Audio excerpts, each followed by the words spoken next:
আমি বলছিলাম যে 10টা। কিন্তু তুমি কার বাড়িতে যাই কিরকম সুখ পাইছাও এই কথাটা আমারে অল্প বইলা দিয়া যাও।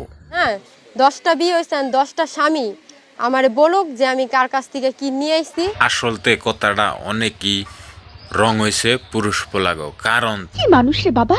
তুঙ্গবারের কথা কইছি দেখে কি মানুষ রে বাবা না, তোমারে 1 বছরে 4-5টা করে পোলাহান দেন না বলো কি চালতে শুনে তোমার প্রতি ভাল লাগতো, কারণ তোমার চেহারাও গেতো 4-5টা পোলাহানও তোমারে দেয়ার তো কি মানুষ রে বাবা। তখন তুমি কই আরতা যে আমার 10টা বিয়ে হয়েছে, আমারে 10 ব্যক্তিগণে 5টা করে পোলাহান দিয়ে দিছে। তারপরে আমি আপনাদের এই প্রশ্নের উত্তরটা আমি দিয়ে দিব। প্রশ্নের উত্তর দিবি আমার পোলাহান হয় না, তাই তো?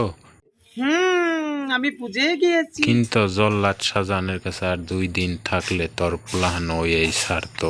মনে খালি চোদার তাল। আমার ভিতরে গনে তোরে সাপোর্ট করে নিয়েছি জল্লাদ শাহজাহান রে, কারণ জল্লাদ শাহজাহান ঠিক কাম করছে। কি বলছিস তুই? আমি কি কই না, এই যে হুইনা দেখো, উনি বলছে না উনি 5 নাম্বার।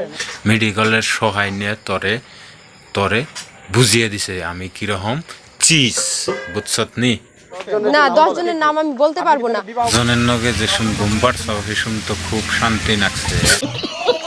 এখন তোমার 10 জনের নাম কই দিবার দিছে দেখে তোমার মুশকিল লাগছে না? কও ফটাফট। আর কার সাথে কি হয়েছে এগুলো আমি বলবো না। এগুলো মানছে না বুদায় তোমারে নিয়ে খেলে শিকাই ঢুলাইবো। আলহামদুলিল্লাহ। মানসে জানে কন্দে কি করুন লাগবো, বুঝছাও কি? তোমার নিয়ে যে কনে কি করুন লাগবো তারা জানে।